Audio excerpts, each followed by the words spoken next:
Whether you're earning millions or still in school, a daily routine is a must. And no, your daily routine doesn't have to be so strict that it works against you. It needs to be simple. You don't need a rigid daily routine, but a simple, disciplined one so you can achieve your highest potential.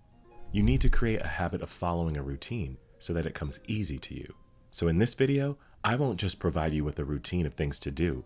I'll also share tips and tricks that'll maximize your productivity. Starting your morning. First, let's talk about the time you should wake up. Ideally, anywhere between 6 a.m. and 8 a.m. is the best time to wake up. If you wake up before that, it's even better. Obviously, this means that you have to hit bed early. Waking up at a specific time every day builds up a habit, which is the first step in having a productive daily routine. Also, when you wake up between these times, instead of 10 a.m. and 12 p.m., which I know some of you guys do, you'll find that the day is just longer. And if you're focused, you can knock out a lot of work. Now let's get into the other aspects of your morning routine. 1. Always start your day with gratitude. A grateful heart is key to everything. If you're religious, you can pray to God. And if you're not religious, you can thank the universe for all the good things in your life. Most importantly, that you get to wake up another day, which means you get another chance to give your best and work towards your purpose. 2. Always wake up with a positive, can-do mindset.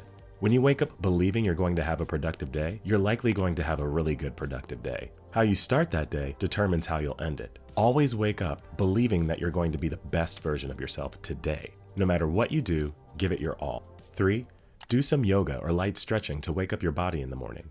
Always make sure you start your day with a glass of water, and make sure you take your time drinking it. Don't rush it. 4. The next thing is obviously the hygiene ritual. Brush your teeth, floss, shower, and don't forget to moisturize and apply sunscreen. We're trying to grow and glow over here. 5. This next part is actually very important, so pay attention. Avoid touching your phone for the first 2 hours of your morning. If you feed your mind with social media first thing in the morning, chances are your mind will require feeding throughout the day, and you'll just feel cluttered, which can hamper your productivity and your flow. According to research, using your phone in the morning causes an increase in stress and anxiety. When you first wake up in the morning, your brain switches from delta waves, which occur in your deep sleep state, to theta waves, which occur during a sort of daydreamy state. The brain then moves to productive alpha waves when you're awake, but are relaxed and not processing much information. So when you use your phone after waking up, you're forcing your body to skip the theta and alpha stages and go straight into the beta stage of being wide awake and alert. And if you see something negative, this can trigger your stress response and ruin the flow of your day. So avoid using your phone for the first 1 to 2 hours. 6. Journal. Now, not everyone likes the idea of writing their thoughts down, but it's something that has really helped me. You don't need to sit and journal for hours. 10 to 15 minutes works fine. For me, it's really meditative and it calms my mind and gets me ready for the day in a peaceful way. There are different things you can journal.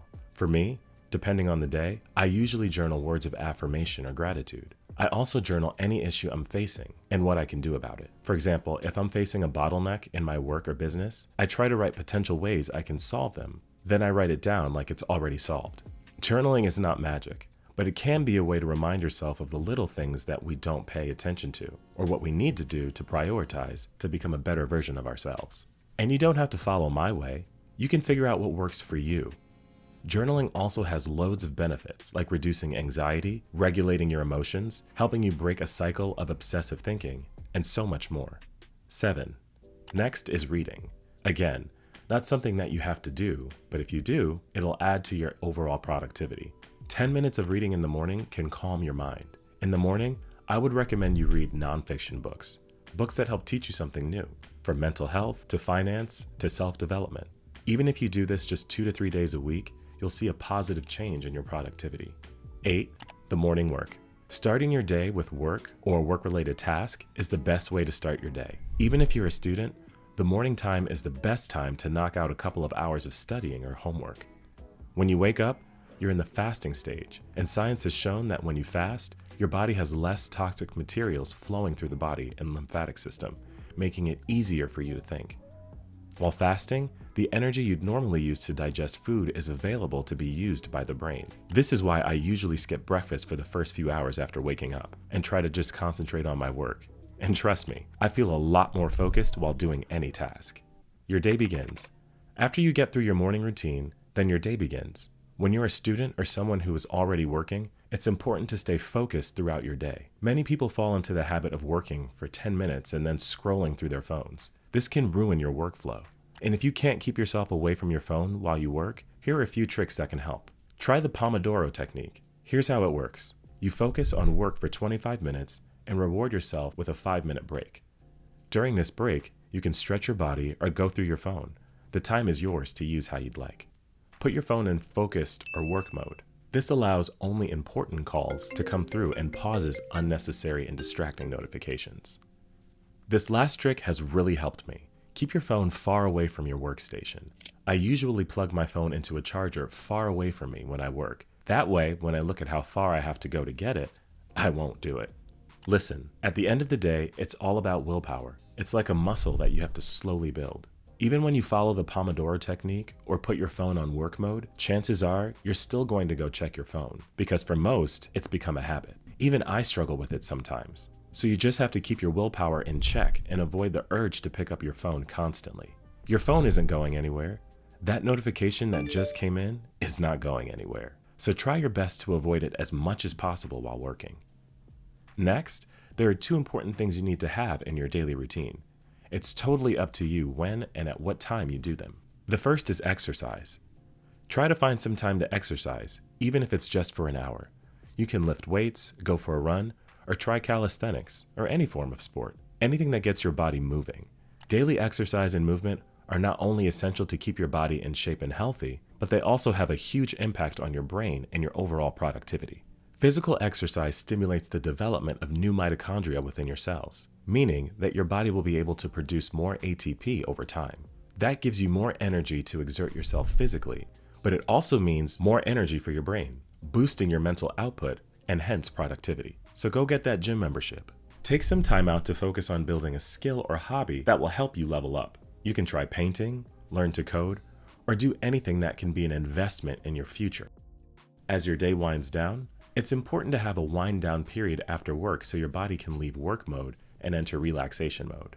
One way to do that is having a non-work related activity before your day ends, like hanging out with your friends, watching a movie or Netflix, reading a book, anything that just helps you to relax. The art of doing nothing. We are not robots. We're humans. You don't have to constantly work and hustle to be productive. And I know a lot of people out there preach about hustling till you drop, but bro, relax. Just sit down with your thoughts and do nothing. Just be. And if you're thinking, how is that productive? Studies show that this can help you de-stress and promote divergent thinking, generating more and better quality ideas. So take some time out of your day and just do nothing. At the end of the day, when you're done with work for the day, you need to be done with work. Don't go back and send quick emails. If it's not a do or die situation, it can wait till morning. Having a particular time you stop work and start getting ready for bed and waking up at the same time every morning can do wonders for your body. Make sure you shut your phone off at least an hour before bed. If you use your phone before going to bed, it can ruin your sleep. The blue light emitted by your phone disrupts the production of melatonin, which in turn disrupts your sleep-wake cycle. And not just that, but the kind of content you consume while scrolling before you go to bed can delay your REM sleep, and it can keep you awake hours after normal bedtime. So it's time to build up that habit of shutting down your phone an hour before you go to sleep so you can wake up every day with a rested mind and be most productive. Also, I'd like to say, while building up a routine, don't be hard on yourself. It's important that you build this routine as a habit so that it comes naturally to you. Life is unexpected. A lot of things can happen. So even if one day you're unable to follow your routine, it's okay. Let me know in the comments which tip you're excited to try. And while you wait for the next video, check out the channel for more tips and tricks to help you level up.